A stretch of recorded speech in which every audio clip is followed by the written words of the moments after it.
Hey listeners, you know I love a good story, and this one is truly unmissable. It's set in West Virginia in the 70s and 80s and follows the disappearance of a true radical hippie, Marcia Mudd Ferber. She's a bar owner, drug dealer, leader in the community, and mother of two. And one day, she just vanished without a trace. The case has been open for nearly 35 years, and on the new podcast, I Was Never There, the investigation really begins.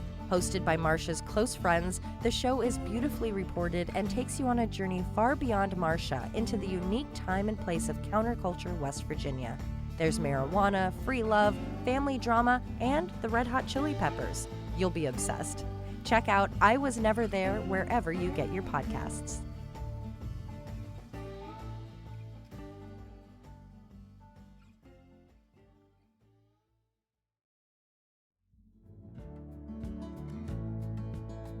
Another year, another Father's Day, and here I am racking my brain on how to top last year's gift. That's easy. Try Chatbooks. Chatbooks? Yeah, it's the easiest way to give dad something thoughtful that takes you less than 10 minutes.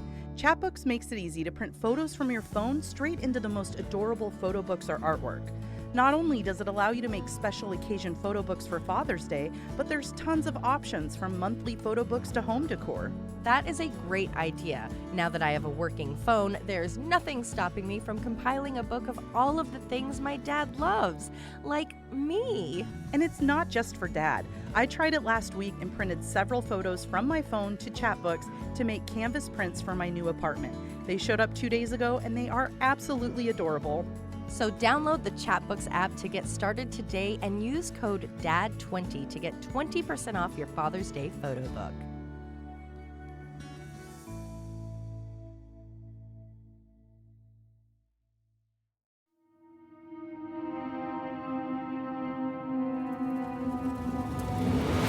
This is Murder in the Rain, where each week Emily Rowney, Alicia Holland, and Josh McCullough tell true crime stories of the Pacific Northwest. Murder in the Rain contains graphic content. Listener discretion is advised.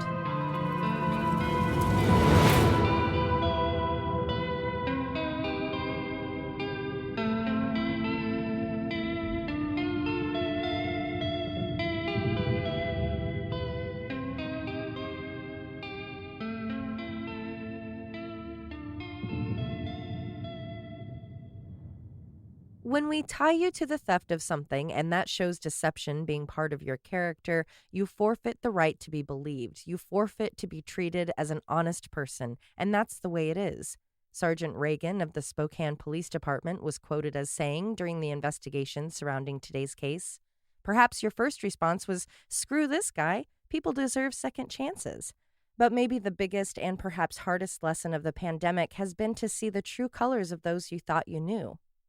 While investigators should always process things through the lens of evidence and facts, at what point do we let someone's history dictate their future? And when should we let bygones be bygones?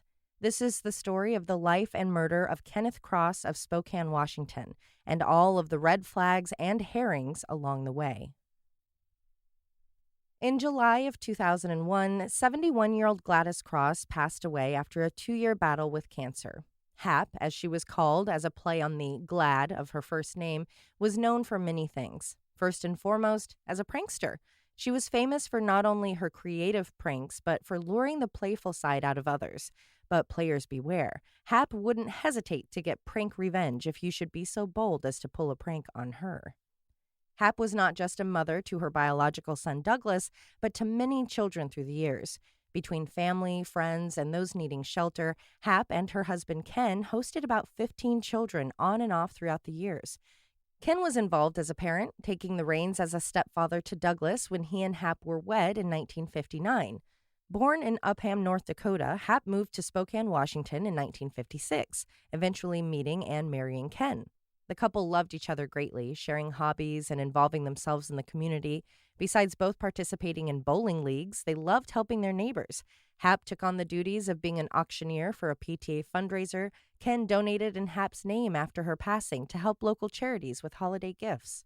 The couple was well known in the Spokane area, making sporadic appearances in the newspaper. Hap for the time she won a whopping $200 on a local lottery ticket, Ken for his beloved truck, the White Knight. Earning himself an entire article spotlighting his baby, Ken shared the story of how in 1956 he purchased what was a red 1955 Chevy pickup for the low price of $700, or $7,400 today. It had little mileage on it from the start, and with his love and care, he continued to drive it the remainder of his life. When the red started to fade, Ken painted it white. Hap and Ken would laugh off the attention the White Knight brought them. Hearing strangers' fond memories of working with their grandfather in the garage or necking with their girl at the drive-in became commonplace. The truck was helpful back when Ken worked at the Lolo Pass at the border between Idaho and Montana. Be it the weight, speed, or the trust Ken and the White Knight had between one another, he could always motate his truck the 170 miles back to Spokane faster than any of his coworkers. As the truck's odometer grew, Ken proudly maintained it, making sure everyone knew it was not a restoration, just a well-loved truck that had come in handy when it was time to help friends move. Even before Hap's death in 2001, her son Douglas Livingston and her husband Ken had struggled with their hot and cold relationship. Ken was willing to do what it took to help his stepson, offering support in the form of jobs, housing, and money. But Doug's history as a Vietnam veteran suffering from PTSD with a criminal history strained the relationship.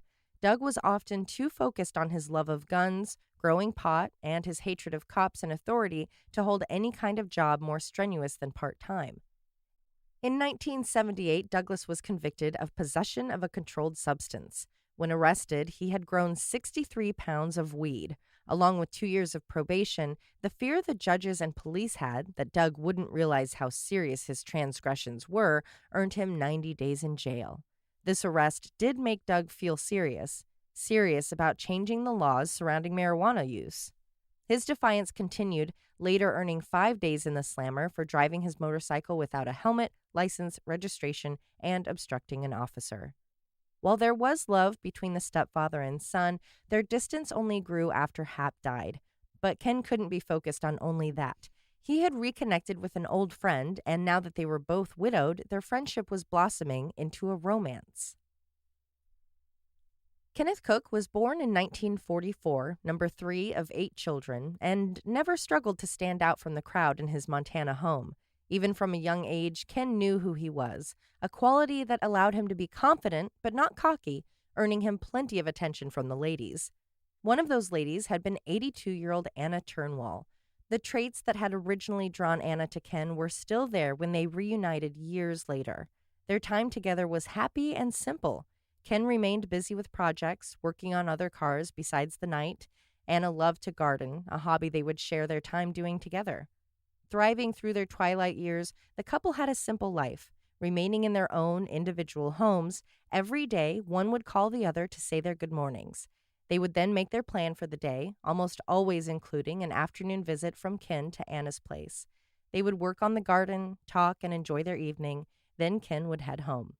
Dating for a few years, it wouldn't take much disturbance of their schedule to cause alarm, and on September 20th, 2008, those alarms went off. On that morning, Anna received her morning greeting from Ken around 8 a.m. They made plans to meet up in the early afternoon, just like always. He handled his personal business in the morning before calling her back around 1 p.m. to say he should be at her home around 3. As Anna went about her day, she grew concerned when Ken hadn't shown up by 3, then 4. Never one to be late or at the very least not call if something was wrong, Anna grew worried. She called Ken but got no answer. She continued calling him before reaching out to his niece. Letting her know she was worried about Ken's well-being, Anna made a plan to meet the niece at Ken's house. When the niece arrived, Anna was already there. By now, it was about 7:30 p.m., and Anna had recruited a neighbor of Ken's to help her find a way into the house. Getting inside the house, they began searching for Ken, calling out, hoping he hadn't experienced some sort of medical emergency and had been left alone without any help. The younger neighbor conducted the physical search, saving 82-year-old Anna the trouble. But as soon as they looked around, they knew they weren't dealing with a medical situation. The house had been ransacked. Drawers were pulled open, items strewn about. The back door had been broken open, a long object creating a horizontal crack. Then, in the bedroom, it was clear a struggle had taken place. Getting into the small walk-in closet, the neighbor discovered the body of 80-year-old Ken Cross. The closet was covered with blood, his body covered with clothes. Being an off-duty paramedic, the neighbor pulled Ken out of the closet and attempted to resuscitate him, but to no avail. Ken was dead at the scene.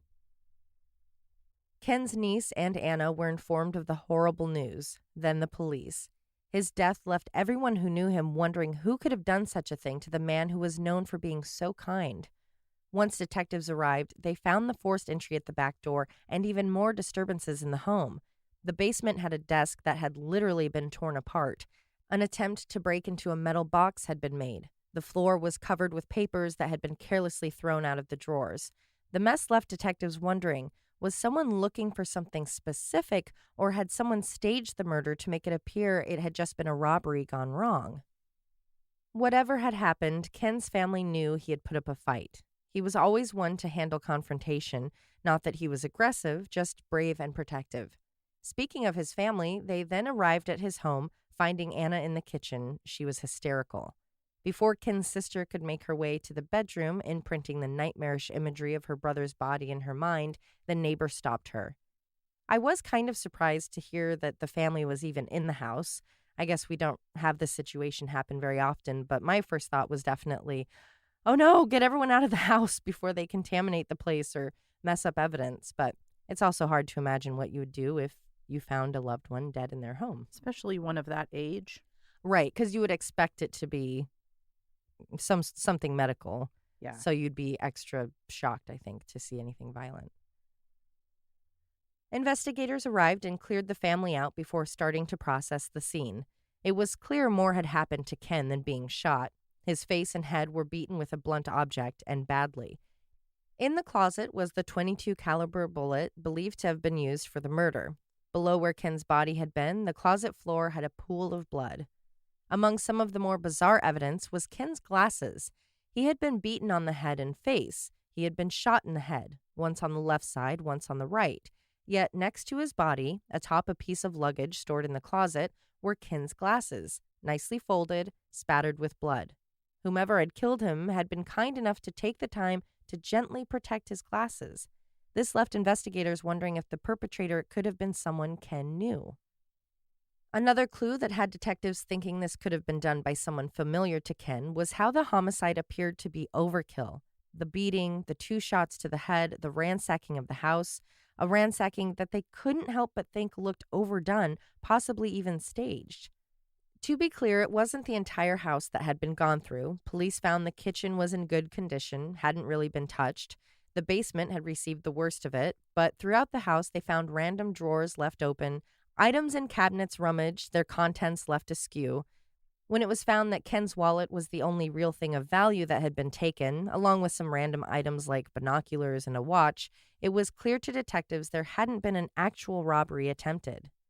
Taking stock of Ken's other belongings, police learned he had owned 2 guns, one of which was an old-fashioned .22 caliber pistol, and that gun was missing. As far as the other weapon, whatever caused the blunt force trauma, they were unable to find anything matching the size of the injuries. After clearing the crime scene, detectives moved on to interviewing the family. There were some definite red flags that were raised. When asked who would want to harm Ken, it wasn't so much that his family thought he was dangerous or evil, but Douglas's name was brought up, prompting some of Ken's family to tell him he needed to get a will in place in case anything happened to him. Ken agreed, be it because of Douglas or that he was getting older, and made an appointment with a lawyer. He was set to meet with them on Monday morning. Ken was killed Saturday. Obviously, this had investigators very interested in having a conversation with Douglas. They went to his house, but he was gone. Well, that's because he had learned of his stepfather's death and had gone to the house. Now at the scene, detectives there were able to question him. One later claiming they had heard him say, before anyone else, that he heard that the back door had been broken into. It wasn't his words that had grabbed their attention, rather the dark, blood-like spots on his pants. When detectives asked him straight out, could that be blood? He casually replied that it could possibly be. Intrigued, the questions continued. As to how or why Douglas would have blood on his pants, he didn't have an answer. They requested to take his clothes as evidence, and he agreed to give them his pants. Checking out his car, police were surprised to find a hazmat bodysuit in his trunk. Doug claimed it was for his sporadic paint jobs. The cops weren't buying it. Stranger still, in the car, they found a phone book.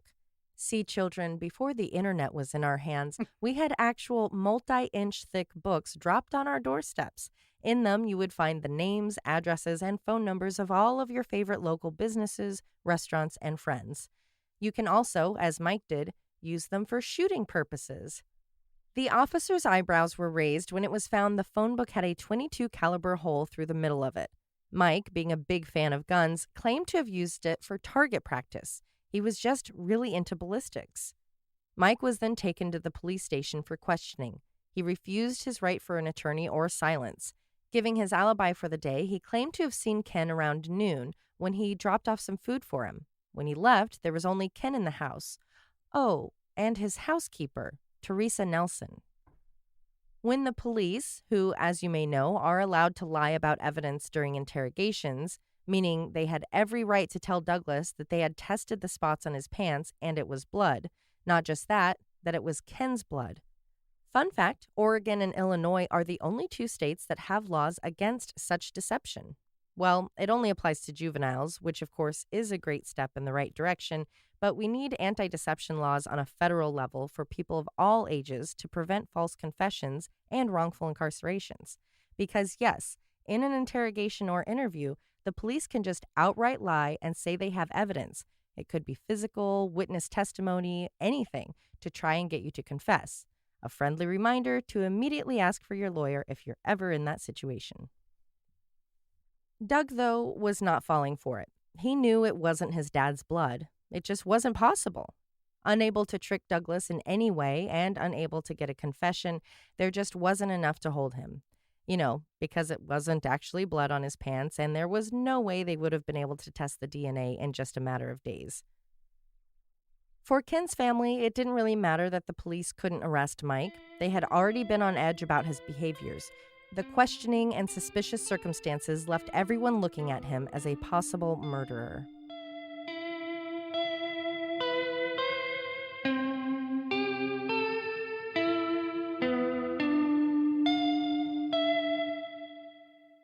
In the last months of his life, Ken had decided to treat himself, hiring a housekeeper.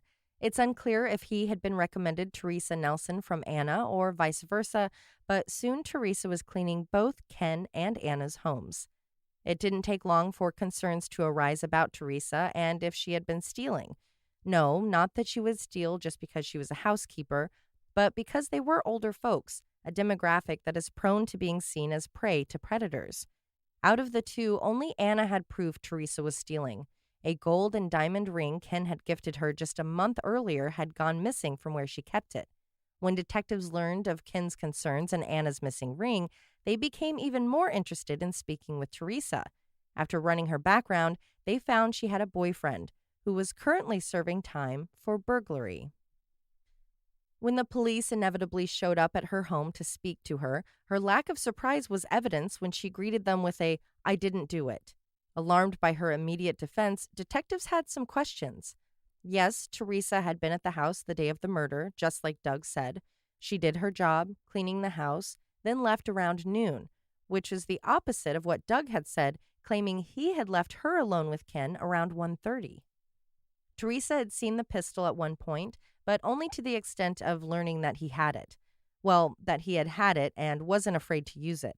Perhaps fearful for his safety because of Doug, the day before the murder, Ken showed Teresa his gun, claiming he would use it on anyone who broke into his house. Not that, by the looks of it at least, you would expect his weapon to do any damage. His niece even called the small pistol more of an antique. As far as Anna's ring, Teresa knew nothing about its disappearance. As for the timeline, Teresa's had a wrench thrown in it when a neighbor, when questioned by police, claimed to have seen Teresa's vehicle in Ken's driveway at 3:30 that day. So perhaps Doug was the one telling the truth about who had been left alone with Ken. Between Ken's kind nature and his famous car, his funeral a few days later was packed. He was remembered by all as a loving, helpful father figure to anyone who needed it. He was a hardworking man who was a friend to all. His death was a loss felt throughout the community. The funeral passed, the investigation continued, and the autopsy results were in.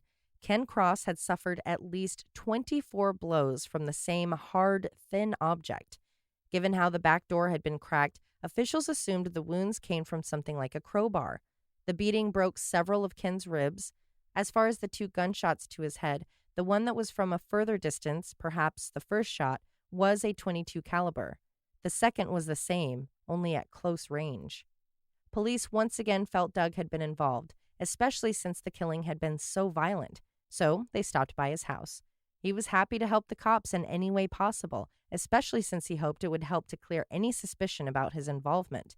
So, without a warrant, the police helped themselves to Doug's guns so they could test them. The examination of the guns showed there was no blood residue, and be it from sizing or ballistics, they were not a match. Speaking of blood, more tests were done, and it showed the blood on Doug's jeans wasn't blood at all, just stuff. They're just dirty jeans. Okay, so the disgruntled son's weapons weren't involved, and he didn't have his stepfather's blood on him. Perhaps it was time for detectives to reevaluate their case, which they did, leaving them thinking maybe it wasn't overkill from someone that knew Ken, but they might have a dangerous killer on the loose who might strike again.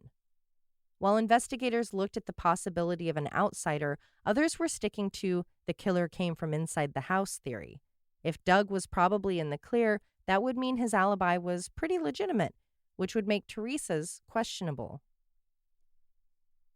Following the only evidence they had, officers decided to start a search for a needle in a haystack. They started checking local pawn shops for the supposedly stolen ring of Anna's. Unbelievably, they came upon a ring that fit the description at one of those shops. When it was confirmed they had found Anna's ring, they were able to charge Teresa with theft when they discovered it was her name on the pawn slip. When presented with the damning evidence, Teresa confessed, but only to the theft. Her reasoning for not being honest with the investigators from the beginning seemed reasonable. She didn't want that mistake to make her appear like the bad guy. She seems kind of dumb. Like, if you're gonna steal something and pawn it, you Maybe don't do it in that neighborhood. Drive to another state or something. Go to Oregon. I don't know. Yeah. Not really thinking clearly, Right. just like in the moment. Yes, I don't know that she has the But that skill makes set. me wonder if she's even capable of murdering him. That's a very good point. Yeah, she's getting away with it that long, but she also can't think enough to not pawn the ring right there. So it's like, which Then one is again, it? somebody who needs immediate gratification like that could possibly keep beating, That's because they true. get caught in the moment. I don't know. It's hard, but I get the feeling the person that stole isn't always the person that committed the murder here in this situation. We'll see. We'll see. You may think that sounds silly. How could detectives confuse or equate the crime of stealing a ring with a violent murder? Well, let me remind you of the quote I said at the top of the show from Sergeant Reagan in regards to Teresa. When we tie you to the theft of something and that shows deception being part of your character, you forfeit the right to be believed. You forfeit to be treated as an honest person, and that's the way it is. Which I think is kind of harsh. It is. I can see where you can easily say you're capable of lying. That's all. It doesn't mean you're going to always. Exactly. Like, it doesn't mean We've you all lie lied. always. Everyone in the world has lied at least once. Right. But I think it's easy when you're looking for any kind of clue and you don't have Sure. anything and you go, well, she's lied to police and she stole from the victim. So could be enough motive. So sure, it's understandable that if you're caught lying about a crime surrounding a murder victim, yes, that should be looked into. But when that suspect is an older, very petite woman you could possibly categorize as weak, it does make it seem more reasonable that she was more fearful of the judgment than getting caught for something worse. This led detectives in a new direction. Be it for money or robbery, maybe Teresa arranged for the murder. She could provide a schedule and access to the house for a larger partner who could help her literally execute her plan.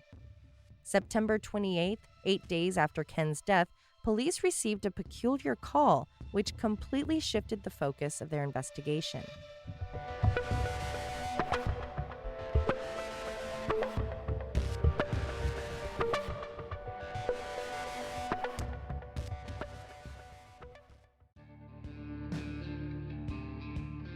Looking for your next true crime obsession? You'll be sure to find it in the new season of Witnessed, Friendly Fire. Set in the hills of East Tennessee, a deputy is shot by his own partner.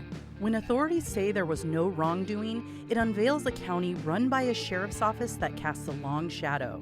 Suspense, heartache, and a years-long entanglement of conflicting stories left a widow trying to answer one question. Was the shooting an accident, or was it a deliberate killing? Host and award-winning journalist Sean Flynn told this story in GQ magazine almost 15 years ago, but returns to Scott County, Tennessee to detail one woman's pursuit of justice and one community's enduring reckoning with the fallout.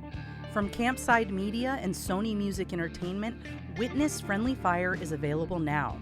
Subscribe on Apple Podcasts to binge all episodes or listen weekly wherever you get your podcasts.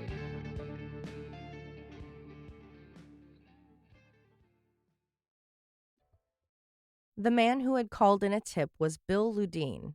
On Bill's land, he owned a trailer, which he lived in, a mobile home, which he rented out to an elderly couple, and a large garage unit with a studio apartment, which was rented to a man who had recently been evicted. There was never anything interesting kept in his storage area. It was mostly paint cans and tools you would need to work on your house and property. But that day was different.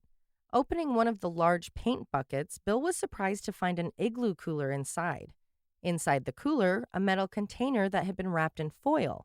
Inside the foil, strange personal objects, all of which he had called in to police. Hopeful they would have some possible answers, police went to Bill's property in Spokane and he showed them to the cooler.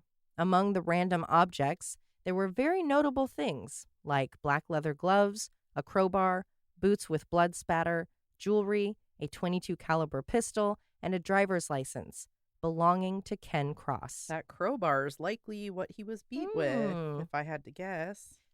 Detectives knew whoever had been renting the space was most likely their killer. Could it have been Doug? Teresa?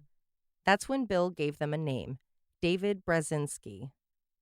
Bill and David had a rental agreement, but in early September, just a few weeks before the murder, Bill realized David was using his space as a hiding spot for stolen goods, negating their contract. On September 25th, just 5 days after the murder, Bill changed the garage locks. Learning about David, police ran a background check. David Brzezinski had been arrested as a prolific burglar. In 1997, David was arrested during a neighborhood watch dragnet, or dragnut if you're a hardcore Murder in the Rain fan. When the West Valley area of Spokane realized they had a burglar in their midst, 22 community members volunteered their time to canvass the neighborhoods that were getting hit. Within 5 minutes of their outing, David, who matched the description of the culprit, was spotted on a bike and a call was made to police. As was his style, he was caught with small items from a home he had ransacked, including jewelry and a gun. With his description and MO, detectives figured he was responsible for at least 30 burglaries in the area. Holy cow. That's a lot. I grew up seeing those neighborhood watch signs, and I never knew what it was, and I never felt safer because I'm like, I feel like that's kind of like having an ADT sticker, even if you don't have a system. Just an empty threat. Yeah, I never understood what it really was, and so I love seeing that people actually got together, and I think they had like walkie-talkies or something, and they're like, beep, boop, going around the neighborhood, and bam, caught him right away. It's like, that's what I'm talking about. That's great. David was convicted and sent to prison for 7 years, with prosecutors not bothering to connect him to the other burglaries he was suspected of. In July of 2014, David was released. In October of 2014, yes, 3 months after 7 years in the pokey, he was caught rummaging around a man's basement. After running out of the house upon the owner's return, David got in his truck. He didn't get far, though, ditching the truck after the cops caught up to him and making a run for it. But he was picked up near some apartments at Pine Roads off the I-90. In his pockets, items from the man's house, including jewelry. After being arrested and pleading guilty, David shared his tactics. He would simply walk up to the targeted house, knock on the door, and if no one answered, he would just kick it in. Helping himself to anything around the house that was of value and would fit in his pockets, he would tear the place apart before seeing himself out. Investigators couldn't help but notice the similarities in David's style and the scene at Ken's home, the exception, of course, being that Ken was in the house. It was also hard to believe this man, who clearly didn't have moral concerns regarding breaking in and stealing, would suddenly escalate things to murder. There had to be another explanation, which took police back to Teresa. One of the more recent burglaries happened just a few houses down from Ken's, so David knew the area. Perhaps he and Teresa's thieving boyfriend knew each other from local circles. That had to have been how Teresa and David had been in contact with each other, creating a plan for her to let him know when he should come to Ken's and rob him. While police put the puzzle of the Teresa-David connection together, the labs were running tests on the items that had been found in the cooler. David's DNA was found on the inside of one of the black gloves. Ken's DNA was found on what turned out to be his own gun and on the outside of said glove. As far as the boots, they were found to have Ken's blood on them. Back to questioning Teresa, police wanted to know if and how she knew David. But first, they would need to catch up with her, which they did, as she got off a Greyhound bus in Seattle on the 28th. When they asked her if she even knew David, her response was, he did it. As far as how they met, well, it wasn't through her boyfriend. It was on a phone love line. You know, with those commercials? Ooh. Hi, I'm single. I'm bored. I'm sexy. Going on about their relationship, Teresa claimed that she and David had only hung out 3 times before the murder. She knew he was a recently released felon, but hadn't gotten around to asking him about his criminal past just yet. And that, yes, she had told David about Ken's house. To what extent, I'm not sure. Could she have been meaning she was talking to him about her job, or was she providing information for his next hit? When shown a montage of photos, which included one of David, police were surprised when Teresa showed no reaction or response to his picture. She just continued to talk about David while not being able to point him out. Contradicting what she had told investigators when speaking with local reporters, Teresa denied knowing David and continued to profess her innocence in regards to having anything to do with Ken's murder. After all of the conversations, the only thing police knew for sure was that Teresa couldn't be trusted. She admitted that she, quote, does lie a lot and doesn't know how to stop. With the ring theft the only concrete crime they could connect her to, Teresa was charged with first-degree theft and trafficking stolen property. With the DNA on Ken's property matching David, a warrant was issued for his arrest. Police found him outside a convenience store, chowing down on a hot dog. Without incident, David was arrested and was jailed, held on $1 million bail. I share the hot dog part because I watched the story of this on ID's Buried in the House, and they had some really fantastic, very dramatic reenactments involving the actors and the hot dog. I mean, if I were going to get arrested, I'm guessing I'd be eating a hot dog as well. Odds are I'll be eating a hot dog. Pick me up at the local Costco in Tigard, eating a footlong. So do you think maybe she never met him in person and this all happened on their love line? I think if I were an investigator talking with her, I would get very frustrated. Yeah. Like I said, I think there's something that is causing her cognitive difficulty, and maybe she doesn't even know what the truth is. I don't know, but it would be very frustrating to be like, wait, how can you tell me you met this guy 3 times and that you had a phone relationship? But maybe it was meeting on the phone. Oh, like maybe she just Like they counted had 3 conversations dates over the phone. Oh. Because you're more inclined to share information That's like that over true. the phone. That's true. And I do appreciate that she admits, like, I'm a pathological liar. I don't know how to stop. It's just what I do. Yet she can get 3 dates. Try as they might, investigators weren't able to connect Teresa and David. No phone records, no conversations, no secret plans to have him break in. Nothing. In a bit of good news, Anna was given back her ring. In April of 2010, David was in court facing charges of first-degree murder with aggravated circumstances, first-degree burglary, and theft of a firearm. Those special circumstances were the fact that he had a firearm which elevated the burglary into murder. It was noted that David's appearance in court was that of a cold and emotionless person. As Ken's family suffered through the trial process, including seeing graphic photos, videos, and hearing accounts of how brutally their loved one had been beaten, David appeared completely uncaring. The prosecution's case was a strong one. The defense didn't have much to stand on against the DNA, stolen items, and history of burglaries. As for the questions surrounding how David, Teresa, and Ken all knew each other, it was believed that either David and Teresa did know each other, and she mentioned that an old man lived where she worked, or he was just casing the neighborhood and found he was living there alone, and he just chose the house. That's not to say the defense didn't try to put up a case. The public defender tried to say police only tested evidence that fit the narrative they felt had happened. They also mentioned the relationship between Ken and Doug and the fact that Doug had some scratches on his arms and face when he was questioned. But Ken's fingernail scrapings weren't tested, or perhaps not even taken, which could have provided DNA if they had been physical. That's very frustrating. Like when someone is murdered Yeah. and it is a homicide or suspicious circumstances, Yes. whatever, their body should be processed as if it was a homicide that they fought back in. And it should be the same thing for each person so you don't miss that stuff. Right. Because who are you to decide, like, oh, we don't I'm need to sure test there that. is a process and they just neglected to follow it. Yeah. No. On the day of the murder, David must have been watching the house. The neighbor who claimed to have seen Teresa's car in the driveway later in the day must have been mistaken because a bit after Doug and Teresa left, Ken went to the grocery store. That was when David made his way inside by busting in the back door.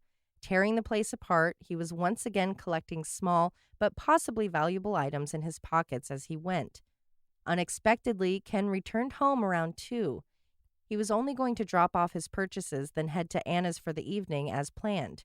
Instead, he encountered David. The two fought, and that's when it's believed Ken went to get his gun, but David was able to overpower him.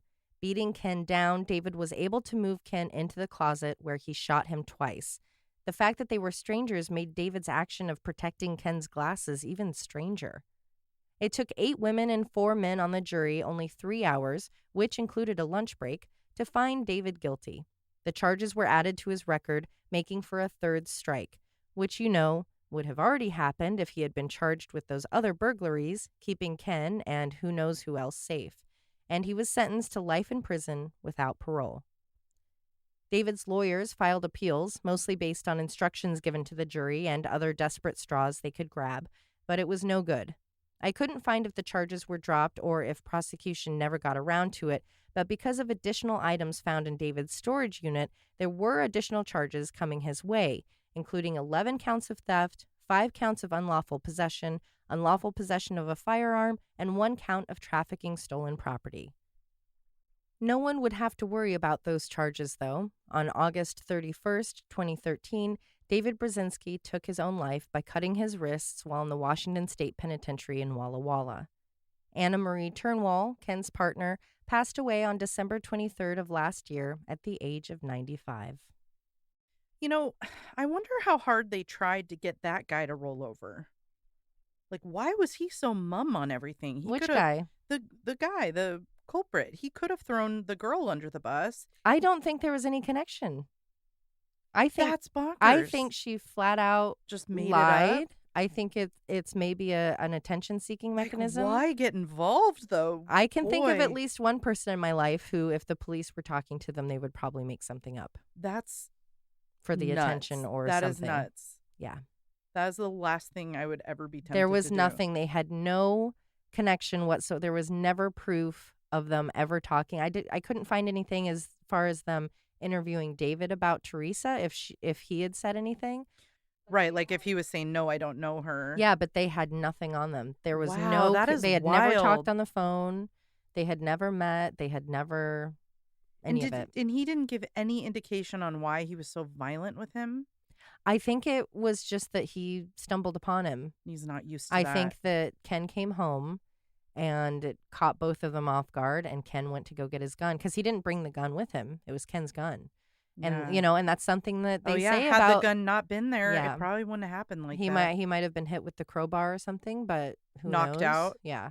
That's terrible. That's that whole thing about like owning a gun can escalate violence, Yeah, and your likelihood of dying by gun violence goes up Yeah, so massively. I think he ran into his room, and be it in the closet or, somewhere in his bedroom, he had his gun.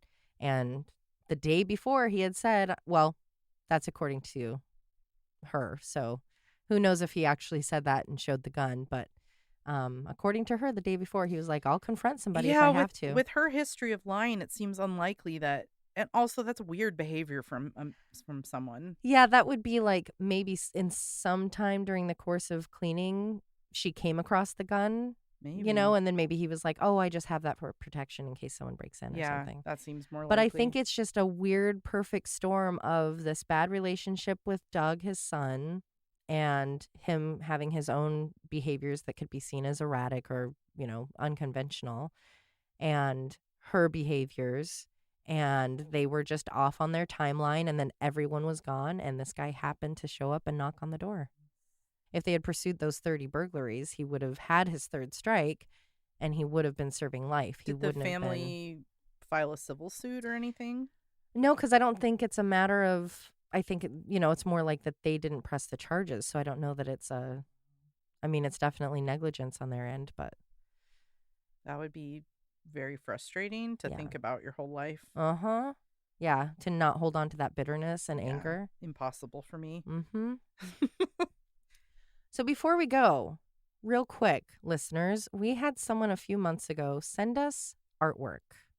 And it is so cool. We have some of it hanging up in the studio, and the one with 3 dancing skeletons.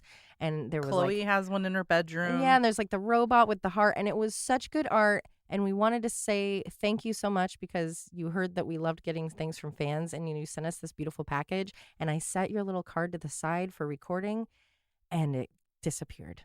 And Way so to we go. lost. Way to go, Alicia. Alicia Holland, who said that, not Emily.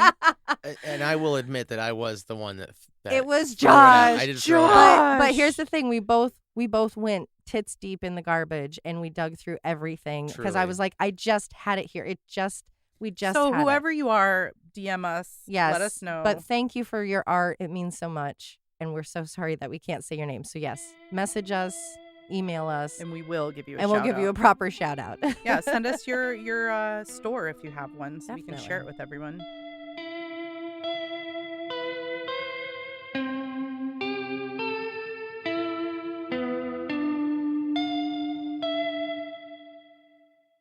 Are we recording? My pants rolled down. Oh, stupid pants. Is it a beefer? Ew! I have definitely woken up with a big brown spider carcass. Sizzler cook.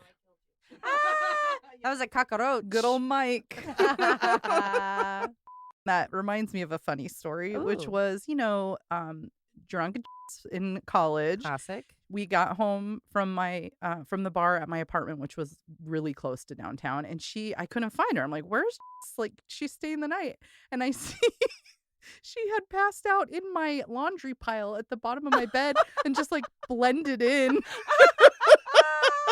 It was so funny. I laughed for 20 minutes. Oh my God, that's hilarious. I was searching everywhere. And she's just right there. And she's so tiny. Of course, she fit in your hamper. Oh my God, that's classic. Oh, it was great. Just a little ballet flat sticking out. You basically, they were when those pointy kitten heels were popular. Oh my God, yes. Working with their grandfather in the garage or necking with their girl at the drive-thru became commonplace. Drive-thru? Do you mean drive-in? Yep. Wanna go necking? Slow it down. Just slow it down. Just enjoy it. Just slow it down. Creep. Slow it down. No condoms. Sorry, my joke didn't make any sense. You calling me a slut? Mm-hmm. Oh, I am. That's fair. Items in cabinets rummaged. Their contents left askew. Contents. I didn't even notice. That sounded right to me. The contents. Their skill. One of which was an old-fashioned 22 caliber pistol. Oh my gosh. Pistol. How big is your butthole? I don't want to be gangbanged. I just like it when it's not me being gangbanged. You're going to get it. Mm-mm. Nope. Well, I'm going to be perfect today. I'm going to be so perfect. You just watch. Famous words. Famous words. Still got that NyQuil coursing through my veins. That sounded sexy. Oh, that's because that's how I feel right now. I just feel like I got NyQuil body, you know? The police helped themselves to Doug's gun so they could test them. What? You lied? It is close enough for a hot dog. Keep yelling at me to read the actual words I have. On August 31st, David 13?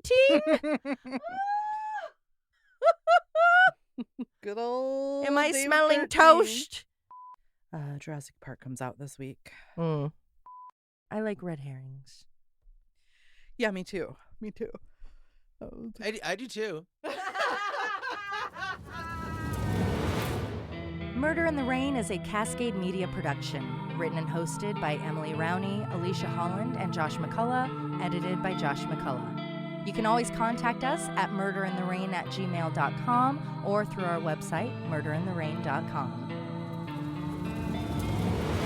If you just can't get enough of Murder in the Rain, for as little as $5 a month, you'll have exclusive access to bonus episodes at patreon.com. You can find us on all of the socials, and for more true crime, follow at @M_Murder in the Rain on TikTok, and you can also listen to Alicia and Josh on their other show, Always Be My Sisters. and suck my balls.